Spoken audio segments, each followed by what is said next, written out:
recording. Okay. And as they're killing Rabbi Akiva the way I'm just described to you, this horrible way of dying, one of his students approaches Rabbi Akiva and he says, Rav, of all the people in the world, you are so righteous, you are so amazing, you're the biggest Kabbalist, you are such a soul, and they're killing you like this? Why? And you know what is the answer of Rabbi Akiva? Give me more. He says, all my life, I was waiting for this. All my life, I was waiting for this. What a test. It says in the Zohar that the moment Rabbi Akiva said this, his soul came out of his body. He never felt any pain. He saw. He came out of his body. He saw what they're doing to his body. The body was feeling the pain. The soul wasn't feeling the pain. So everybody thought that Rabbi Akiva is suffering, but he did not suffer. They say about Rabbi Akiva that when he wanted to eat, he would take an apple, and it says, I don't need to eat. Okay, body, do you want to eat? You need to eat? All right, I eat you because you need to be fed. But I don't need to eat. What does that mean? That he constantly connected to his soul. Constantly connected to his soul. When we fall, when do we fall? When we're not connected to our soul. When we're connected to our body. When things are discomfortable. When things are not the way my body wants it. But there is not a moment in 24/7 that things happen and our soul doesn't love it. Our soul loves the challenges. Our soul loves what's happening in our life. Our soul loves the movie that we are in it. When we encounter with somebody who's annoying and my body, my ego doesn't like it, who is this guy in my life? Who is this guy in the movie? Why this is happening to me? Who's saying why? The body, the ego, the 1% reality. The soul loves it. The soul goes, he's the guy I have issues with. He's the guy that is in my tikkun. I want him in my life. This pain that I'm going through is exactly what I need to overcome my tikkun, to help me to change. Imagine every time you run into a challenge, instead of falling to the physical aspect of that challenge, and we tell ourselves, why this is happening to me? I don't deserve this. All my life I've done good, why this happened to me? And I start blaming myself, or I start going and having remorse. You connect to your soul immediately. Practice it. I want you to practice this. Tell yourself, does my soul love this moment? He loves it. He or she, the soul, loves that moment. The difficult time, the soul loves it more and more and more. Because these are the times that we can change the darkness to light. We can transform ourselves. We can overcome the ego. We can smash the negative aspect of our ego, and we can transfer ourselves. So when this student of Rabbi Akiva approaches him and goes, Rav, of all the people in the world, you had 24,000 students. You're the biggest soul of all time. Why this is happening to you? And he says, all my life, I was waiting for this moment. And he recites the Shema. He says, Shema Israel, Hashem Eloheinu, Hashem Echad. And at that moment, his soul comes out. His body is still functioning. Everybody is like he becomes part of the upper world movie. You know, when I started studying Kabbalah, Rabbi Berg told us a story, which at that moment I didn't get it. I didn't know, I couldn't understand it. He said that in 1962, when he was studying with Rabbi Breinwein, who was the student of Rabbi Ashlam, I'm throwing all these names because I want you to get comfortable with these names. These are our teachers. So, the chief rabbi of Jerusalem becomes sick. great sage, a great tzaddik, becomes sick. He's in bed and he's suffering from this disease, a very painful disease. So Rabbi Berg, who starts learning Kabbalah, goes with Rabbi Breinwein to visit this huge soul, this biggest rabbi of Yerushalayim. And they go to him and he's in bed and he's suffering. And he tells Rabbi Breinwein, can you believe this? All my life I did mitzvah. All my life I studied Torah. All my life I kept kosher. All my life I did all the right thing. Look what happened. Look what happened.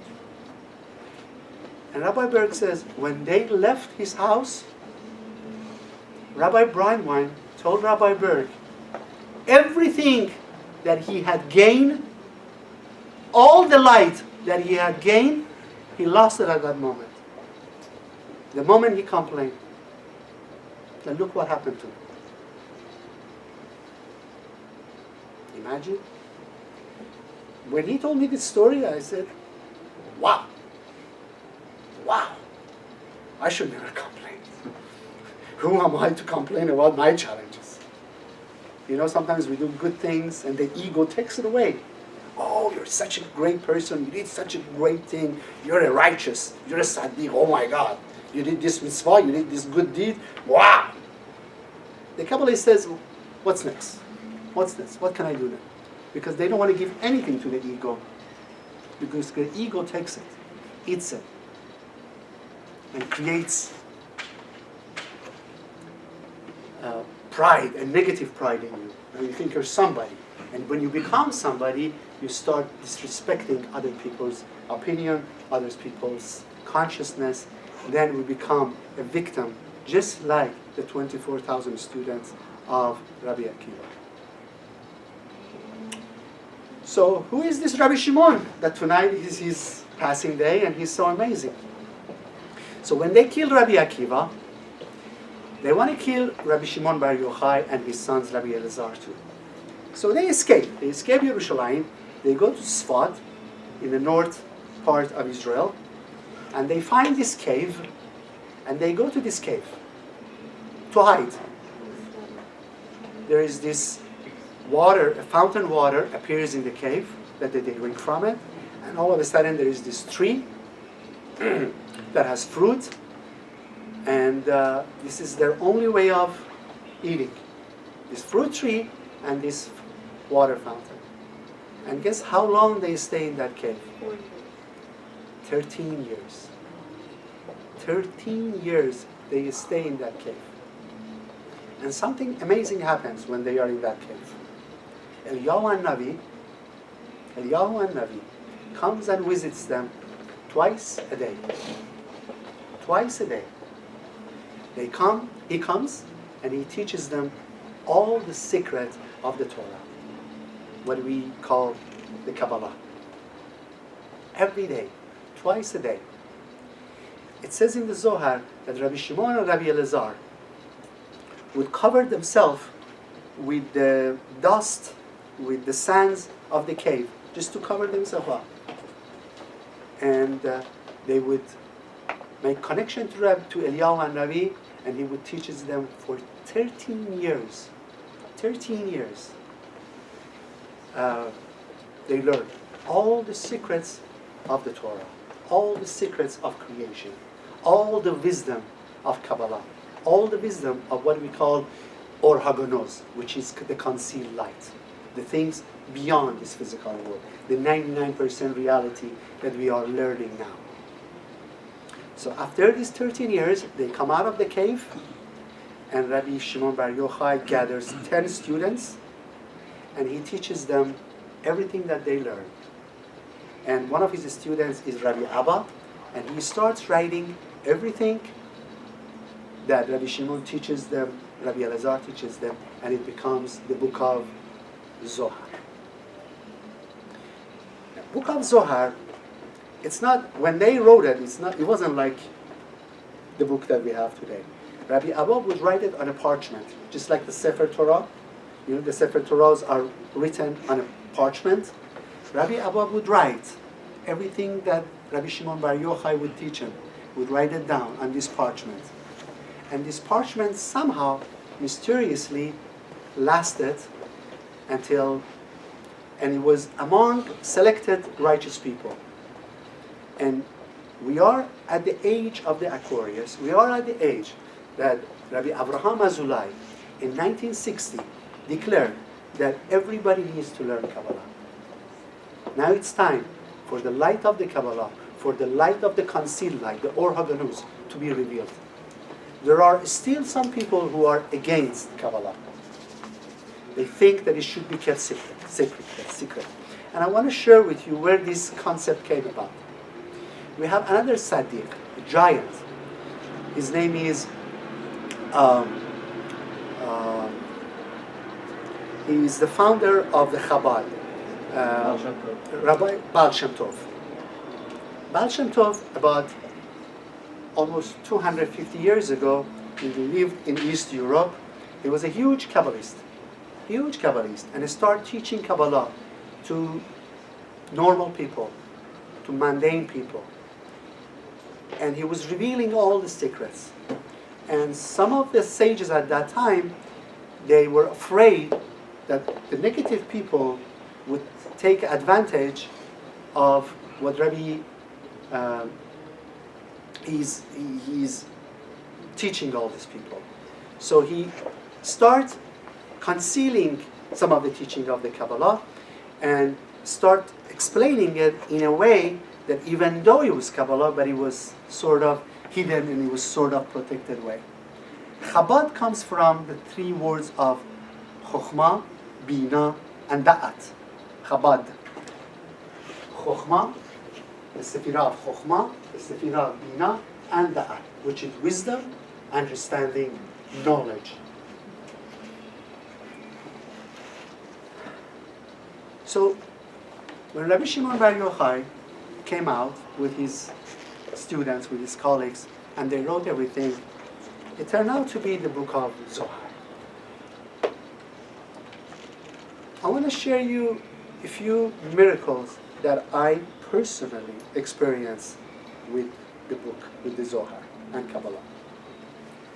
Some freaky story, but I'm going to share it with you because it's amazing.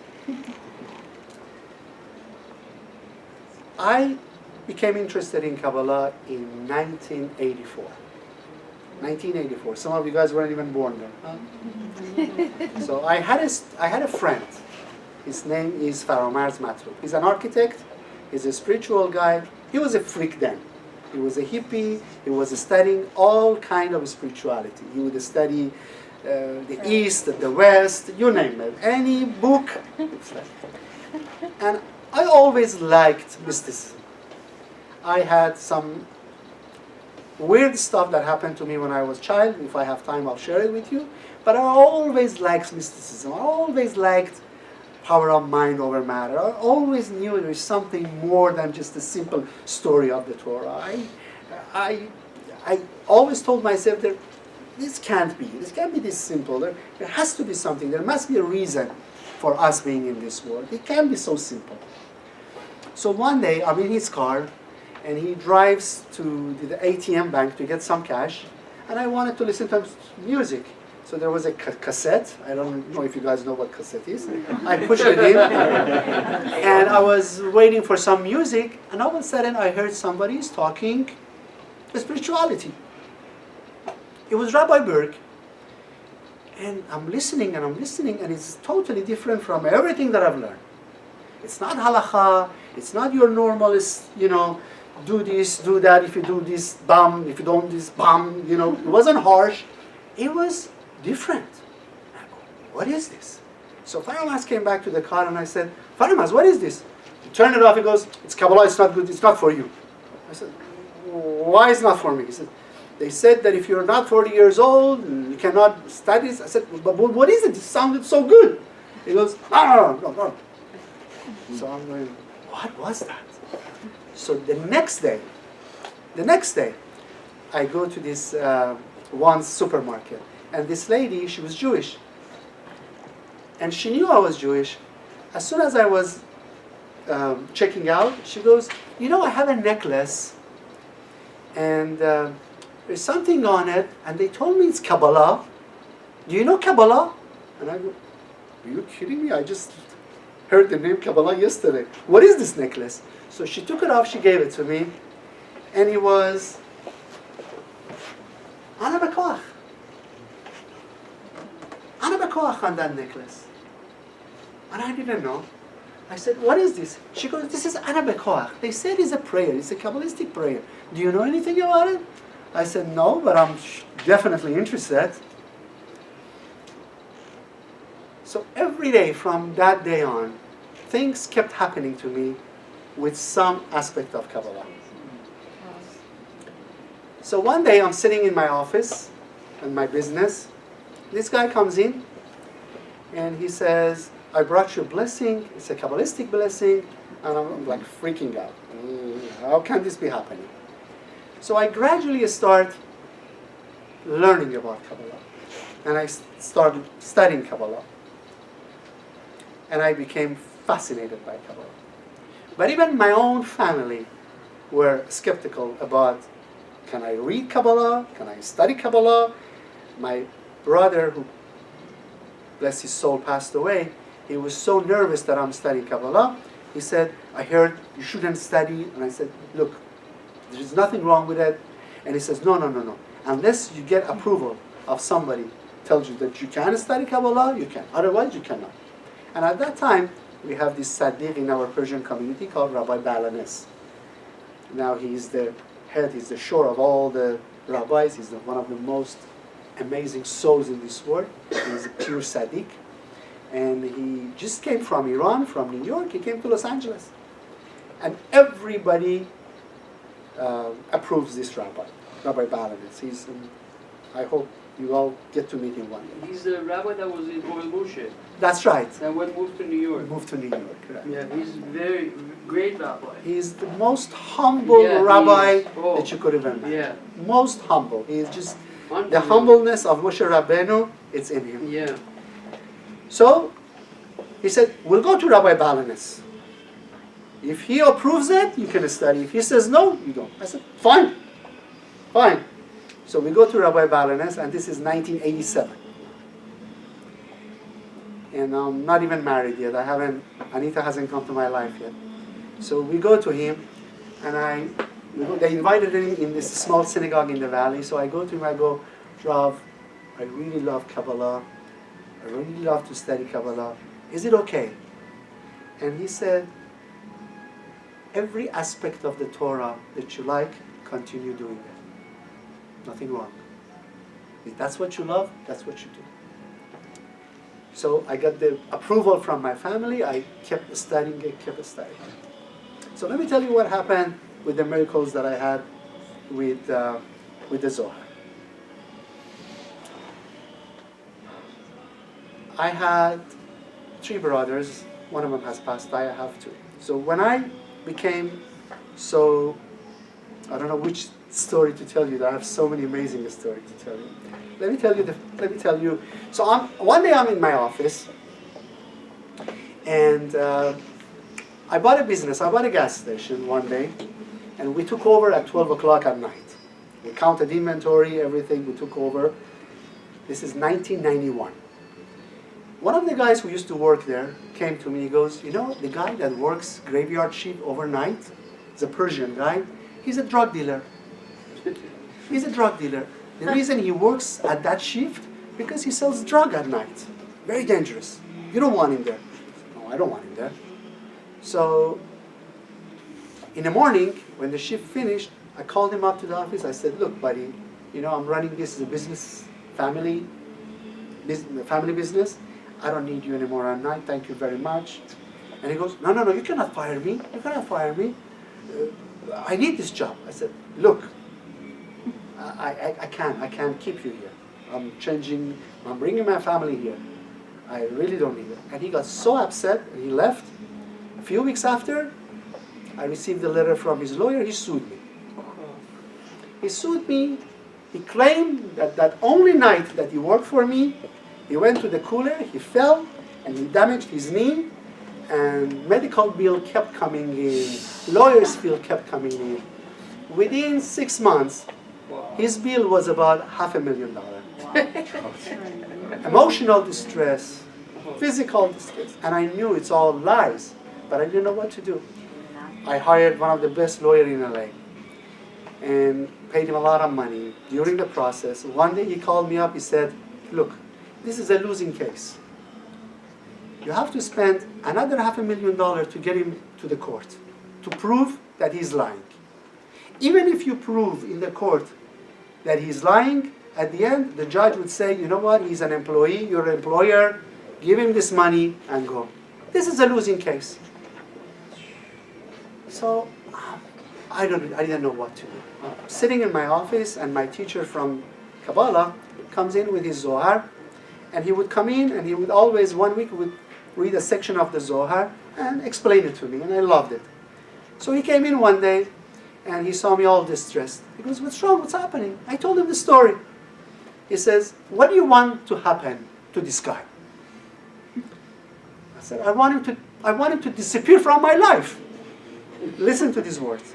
I said, I want him to disappear from my life. He goes, well, you got two choices. I know some Israeli, they can disappear, they make him disappear for you. I said, no. He goes, there is another way. I said, what? He goes, take the Zohar, Parashat Mishpatim. Parashat Mishpatim is about judgment. He said, take the Parashat Mishpatim. When is your court day? I said, it's going to start on next Monday. He goes, take the Zohar with you, go to the court, and just start reading the Zohar. I go, are you serious? What am I going to look? I'm going to put a yarmulke on my head, go to the court, and start reading Zohar? Are you serious? He goes, what do you got to lose? What do you got to lose? Are you supposed to be reading it to yourself or to the Yeah, judge? just reading it. Just scanning it, reading it. So Monday morning comes, and I have nothing to lose. Took my Zohar, Mishpatim. I go to the court, and I wait, 8:30, my lawyer comes. And he goes, before we go to the court, me and his lawyer, we have to go to the chamber of the judge and discuss to see if we can come to the agreement, to the settlement. Maybe save you some money. And then we'll come out. I go, okay. So they go to the chamber of judge, and I'm sitting right outside the chamber of judge, and I'm reading this, and I'm reading Mishpatim, and I'm reading it, and I'm reading it 1 page, 2 page. 10:30, he comes out. He comes and sits right by me. I never forget this moment. He said, you won't believe this. I go, what? He goes, the guy has disappeared. What? What? He goes, the guy has disappeared. I said, what? He goes, his lawyer can't find him. The court has sent letters to him to come to the court. He's not responding. He's disappeared. The case is dismissed. Yeah, you have to pay the lawyer though, right? Well, yeah, before at that time. Before the Zohar, I Oh, paid. yeah. So Wow. I was like, oh my God, this is Maybe some of the Israelis from. amazing. Where did I buy this book? We have Zohar here, and you can buy the Zohar, and let me tell you more and more. That was my first experience with the Zohar. So did they ever find it? Actually, a few months later, I got a letter from this car dealership in Hawaii that he has applied for a job and he wanted my recommendation. And I go, wow, he's alive! Nobody killed him. The job deal got wrong and he died. Yeah. I didn't know what happened. What did you do? Did you Job at a car dealership? I didn't answer. I You didn't. moved to Hawaii? Yeah. He apparently moved to He Hawaii. probably sued somebody else. He gave up. I don't know why he gave up. His lab was that bad that he had to go all the way to Hawaii. You know, they say that during the World War II, they say that during World War II, when the Nazi German, they were going to every country and killing all the Jews. They wanted to go to Morocco too, and to kill all the Jews of Morocco. But the Jews in Morocco, they would study Zohar all the time. without understanding it. And all of a sudden, the guy who was in charge of the Nazi army, before attacking Morocco, all of a sudden he changes his mind and he pulls his troop out, and nothing happens to the Jews in Morocco. And all the Kabbalists believe that it was because of the merit of the Zohar and Rabbi Shimon Bar Yochai. I have another freaky story for you guys. So when I became so amazed by the power of the Zohar, I bought one for myself, I bought one for my mom, I bought for my dad. You ordered me one too? Definitely, definitely. I recommend we all should have Zohar. So I talked to all my brothers and my sister, all my friends, and convinced them to buy Zohar. I have an older brother who is not religious, is not spiritual, very, very smart, very smart, very talented, very smart. Reads book, reads all kind of stuff. He goes, not for me. I don't believe in this stuff. Come on, no, I don't believe in it. Baloney, I'm not. So I went to Rabbi Berg at that time and I said, Rav, I tried to get Zohar for my brother and he's not accepting it. And he said, let him go. Time will come that he would buy it one day. Don't push him anymore. So I stepped back. And one Shabbat, I was at the Kabbalah Center, and we're going through the tefillah, and all of a sudden I remember a dream that I had the night before. And in my dream, my brother was naked, the one who didn't buy the Zohar. Naked. And I said, why do I remember this dream? So I went to him and I said, you know, I had a dream last night and I saw my brother naked. He goes, oh, that means he needs protection. He needs protection. Take him Zohar. I said, Rav, he's the one who doesn't buy the Zohar. He goes, this time he will. So I got a set of Zohar, I put it in my car, and I drove to my mom's house. It's a Friday night. And my brother was supposed to go to Europe, to Italy, Monday morning after that Friday. So as I drive to my father's house, I park and my brother and his wife were walking into my father's house too. So before they went in, I said, look, I approached you so many times, I asked you to buy Zohar, you refused, you need to get a Zohar. He goes, okay, I'll buy it, all right, if that makes you happy, I'll buy it.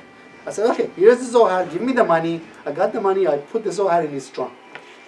And he was leaving Monday morning from Los Angeles to New York to Rome.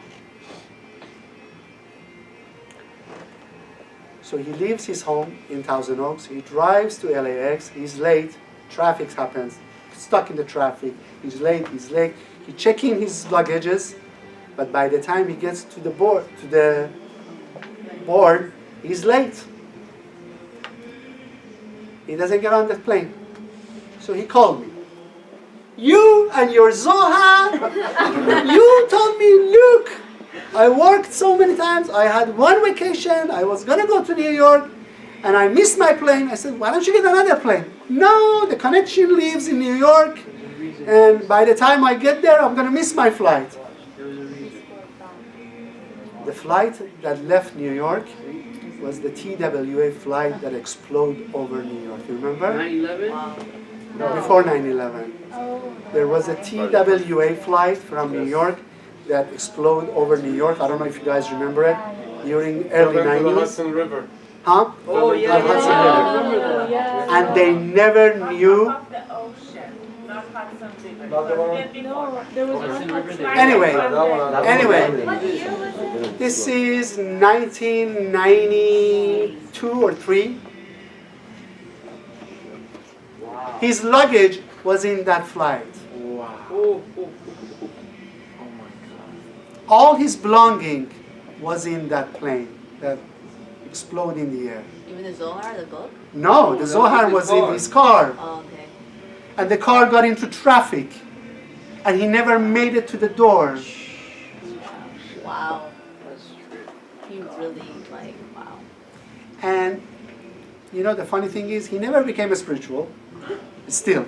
But his son, Nader Ghiam, He's one of the biggest Kabbalist teachers. Now he's in New York.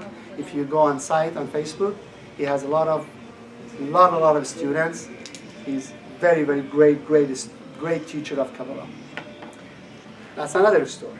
U.S. Air Flight 405. Huh? It's U.S. Air Flight 405. That's what it is. That's the 405 freeway. Yes. How many books are there of the Zohar? There are, I think the one that I have, there are 22 books of the Zohar, and each book of the Zohar covers 1 or 2 or 3 parashah of the Torah. You know, we have 52 parashot of the Torah that we read every week.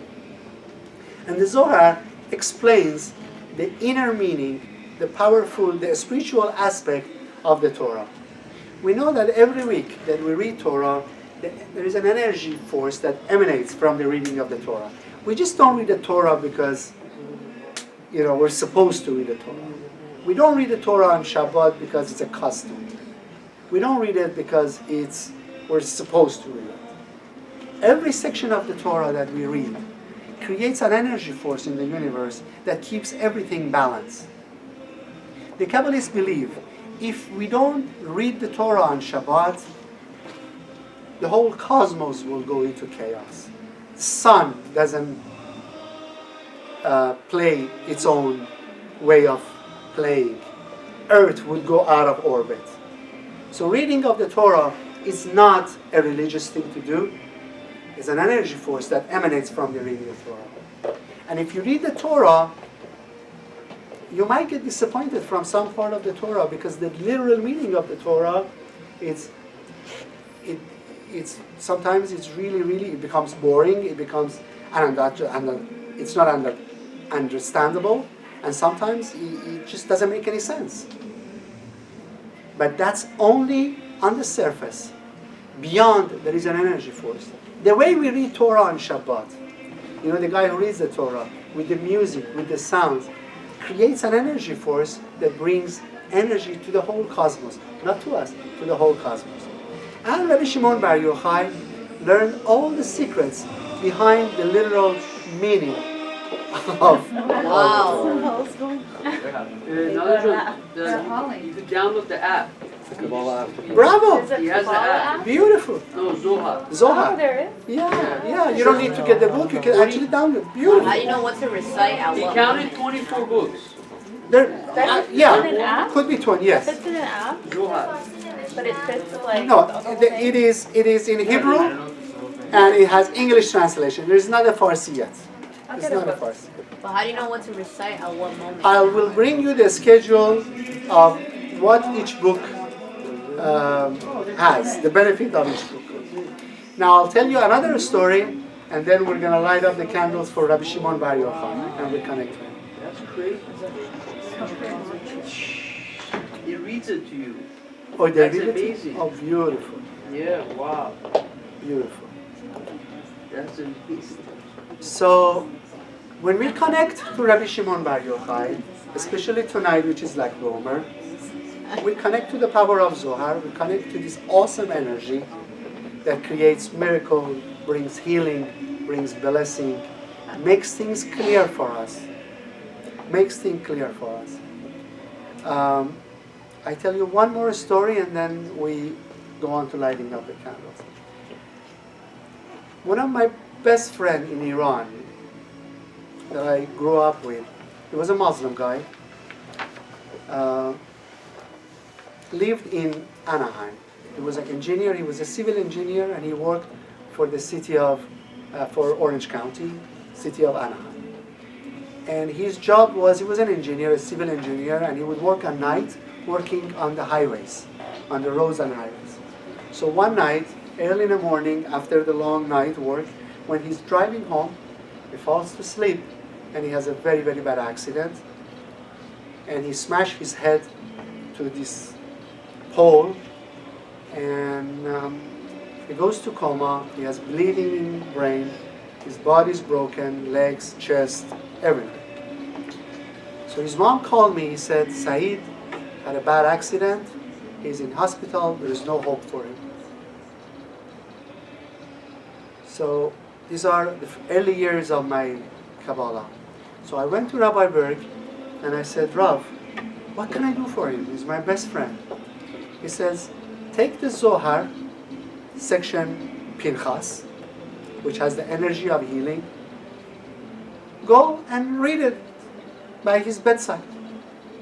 I said, Rav, he's not even Jewish. He's a Muslim. I said, it doesn't matter. Where is he? He's in this Christian hospital in Newport Beach. So I take my Zohar, I go to the hospital, and I ask his mom, can I go and pray on his bedside? His mom says, sure. So I go and I'm walking to the intensive care unit because he's in a section and he's all wired up. They actually opened up his scalp because his brain was swallowed. They had bleeding and his hand, all his body was all wrapped up, totally unconscious in a coma.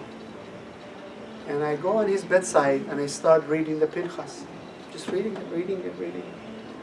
And I read almost an hour by his bed.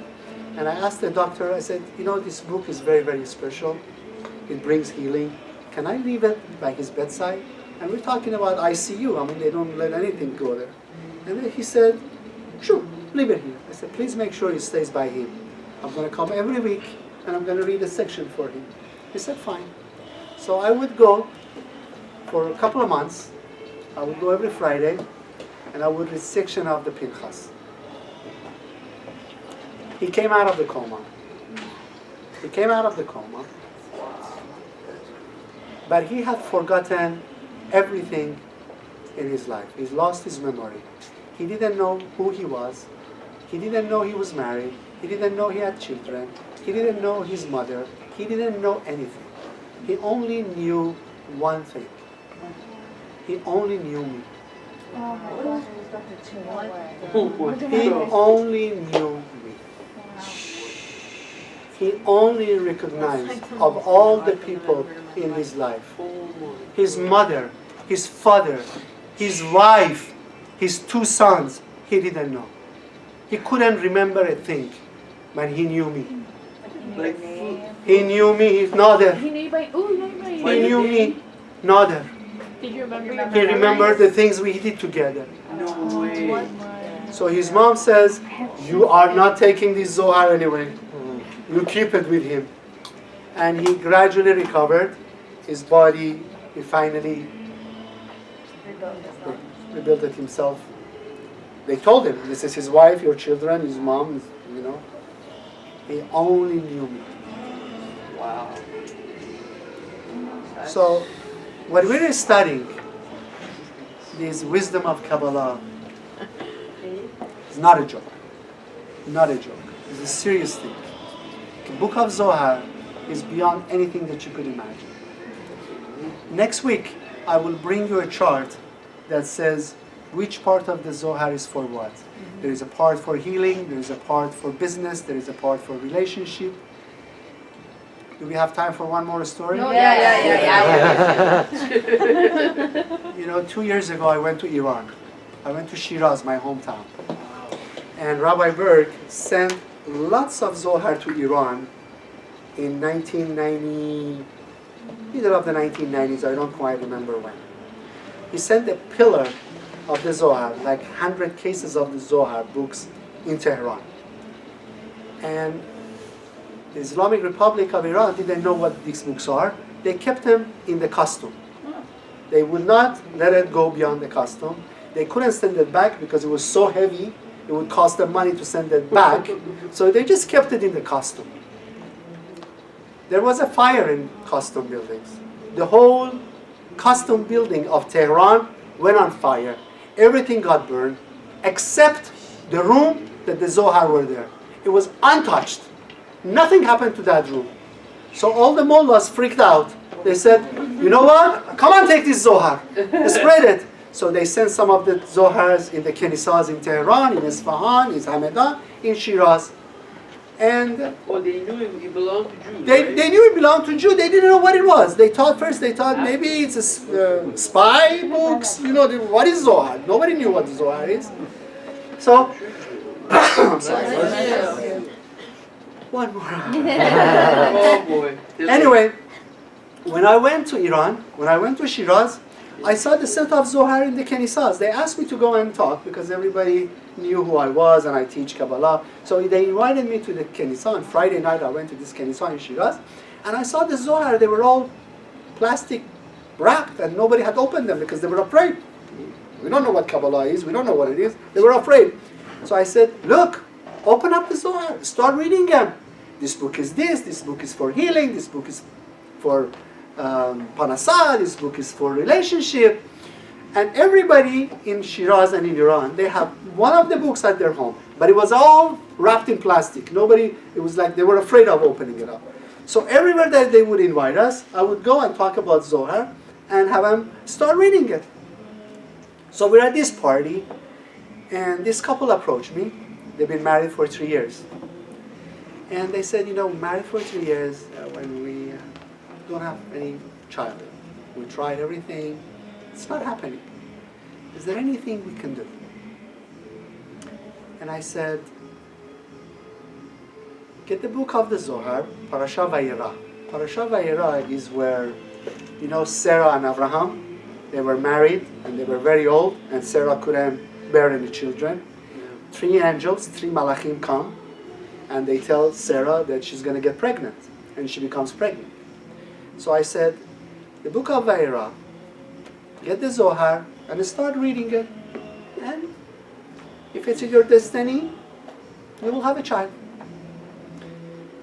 So the last day I'm leaving Shiraz, this one of my wife of my second cousin calls me up. She goes, Nader, I wanted to see you, I didn't see you. When can I see you? I said, you know what, I'm leaving this afternoon. I'm flying back to the United States. She goes, no, please, I need you to see my son. I said, why? She goes, you know, he's been married for 4 years, and they don't have any children. Can you do something? And I'm saying, is this happening for real? I go, where is he? He goes, he's at work. I said, where is his store? He had a store in Shiraz. So she tells me, you remember that corner of the street in Shiraz where all these Jews are and they have stores? I go, yeah. She goes, go there and you find his store. So I take a taxi, I print out the Parsha of Vayera, and I get a taxi and I go, take me to this street. There's a very famous street that all the fabric stores, Persian Jews own. So the taxi takes me to this street. She goes, where do you want me to drop you? Just drop me here. I'll ask somebody. He drops me. I get out of the taxi. This Jew is walking by and I can tell. I go, sir, where is this person's store? He goes, right here. Right here. Right where the taxi dropped me. So I go to the store. I introduce myself. The guy, oh, I heard about you. Oh. And I go, if I tell you something, will you do it with all certainty? You have emunah. He goes, of course. I said, this is the Zohar. This is Parashat Vayera. Read it. You read it, your wife read it, and if it's meant to be, it's going to happen. So I came to United States. 3 months after, the first couple that I saw, she called me. She said she's pregnant. Wow. 9 months after, my cousin calls me. She says, I have my grandchild in my arm.